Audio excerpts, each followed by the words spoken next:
जरा सोचिए, एक महाद्वीप कई छोटे छोटे राज्यों में बटा हुआ, और फिर अचानक वो एक ऐसी ताकत बन जाता है कि पूरी दुनिया हिल जाती है।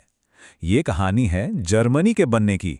एक ऐसी कहानी जो शुरू तो बड़े आदर्शों से हुई थी, लेकिन जिसका अंत खून खराबे पर हुआ। कल्पना कीजिए, एक ही भाषा, एक ही संस्कृति वाले लोग, लेकिन सब के सब अलग अलग राज्यों में बिखरे हुए। उन्हें एक कैसे किया जाए? 19वीं सदी में जर्मनी के नेताओं के सामने यही सबसे बड़ा सवाल था।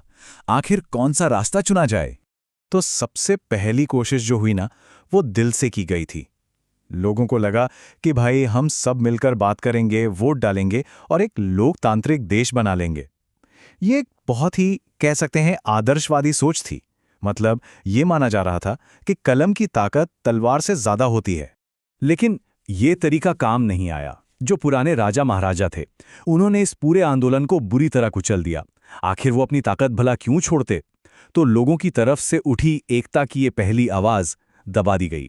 कोशिश नाकाम रही। तो अब देखिए, सामने दो रास्ते थे। एक रास्ता था शांति और बातचीत का, जो पूरी तरह फेल हो चुका था, और दूसरा रास्ता वो था खून और लोहे का। और इस दूसरे खतरनाक रास्ते को चुनने के लिए एक शख्स बस आने ही वाला था। और ये हैं वो शख्स, ओटो वॉन बिस्मार्क, प्रशिया के चीफ मिनिस्टर।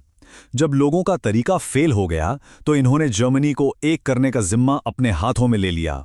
और इनकी योजना बिल्कुल अलग थी। कोई आदर्शों वाली बातें नहीं, सिर्फ और सिर्फ कठोर हकीकत। यही बिस्मार्क का फलसफा था। वो मानते थे कि एकता बड़ी बड़ी बातों से नहीं, बल्कि फौजी ताकत से ही मिल सकती है। रक्त और लोहा, मतलब युद्ध और उद्योग, यही उनके हथियार थे। सीधी सी बात थी, अब फैसले पार्लियामेंट में नहीं, बल्कि जंग के मैदान में होंगे। और बिस्मार्क का प्लान एकदम क्लियर था। ये कोई तुक्का नहीं था, बल्कि एक सोची समझी 7 साल की स्ट्रैटेजी थी, जिसमें 3 युद्ध लड़े जाने थे। हर युद्ध का एक खास मकसद था। हर कदम एक बड़े खेल का हिस्सा था। तो चलिए देखते हैं उन्होंने ये किया कैसे। तो पहला कदम, डेनमार्क के साथ युद्ध।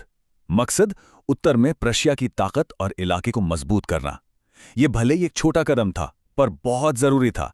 यहीं से बिस्मार्क की मशीन चल पड़ी थी। अब बारी थी दूसरे और बड़े कदम की। देखिए, जर्मनी का लीडर कौन बनेगा, इसकी होड़ में प्रशिया का सबसे बड़ा दुश्मन था ऑस्ट्रिया। तो बिस्मार्क को उसे रास्ते से हटाना था, और इस जंग ने ठीक यही किया। ऑस्ट्रिया को जर्मन राजनीति से हमेशा के लिए बाहर कर दिया गया। प्रशिया के लिए अब रास्ता बिल्कुल साफ था। और अब तीसरा और सबसे चालाकी भरा कदम, जो दक्षिण के जर्मन राज्य थे ना, वो अब भी प्रशिया के साथ आने में हिचकिचा रहे थे। तो बिस्मार्क ने क्या किया? उन्होंने फ्रांस के साथ जंग छेड़ दी। इससे हुआ ये कि सभी जर्मन राज्यों के सामने एक कॉमन दुश्मन खड़ा हो गया, और राष्ट्रवाद की भावना ने उन सबको एक कर दिया। और बस 7 साल और 3 युद्धों के बाद बिस्मार्क का प्लान कामयाब हो गया। 1871 यही वो साल था जब मॉडर्न जर्मनी ने जन्म लिया। एक सपने को सच करने के लिए 3 जंगें लड़नी पड़ी। और जानते हैं ये ऐलान हुआ कहाँ? फ्रांस के मशहूर वर्साई पैलेस में, उसके हॉल ऑफ मिरर्स के अंदर।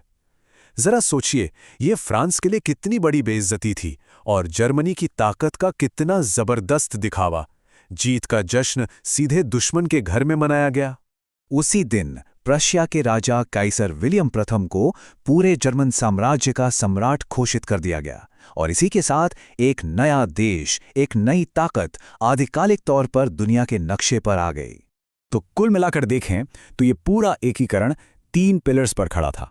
पहला, बिस्मार्क का दिमाग, जिसने ये पूरी शतरंज की बिसात बिछाई। दूसरा, प्रशिया की फौजी ताकत, जिसने हर चाल को सफल बनाया।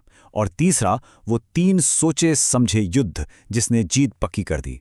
लेकिन सवाल यह है कि जब ये नया देश बना, तो इसका यूरोप और बाकी दुनिया पर क्या असर हुआ? इसके नतीजे बहुत बड़े और दूर तक जाने वाले थे। चलिए अब जरा इस पर भी एक नजर डालते हैं। तो देखिए, सबसे पहली बात तो ये कि ये नया जर्मनी काफी हद तक प्रशिया जैसा ही था। मिलिट्री पर जोर देने वाला, अनुशासन पसंद। यहाँ करेंसी, बैंकिंग, कानून, सब कुछ तेजी से मॉडर्न किया गया। पर सबसे बड़ा असर यह हुआ कि यूरोप का जो बैलेंस ऑफ पावर था, वो पूरी तरह से बिखर गया। मतलब सदियों से जो एक संतुलन बना हुआ था ना, वो अब खत्म हो गया था। यूरोप के ठीक बीच में एक ऐसी नई महाशक्ति आ गई थी, जिसने पूरा खेल ही बदल कर रख दिया। और यहीं पर आकर एक बहुत बड़ा सवाल खड़ा होता है। जब किसी देश की नींव बातों और वोटों पर नहीं बल्कि रक्त और लोहे पर रखी जाती है, तो वो अपने भविष्य के लिए कैसी विरासत छोड़ता है? ये एक ऐसा सवाल है जिसका जवाब पूरी 20वीं सदी को भुगतना पड़ा।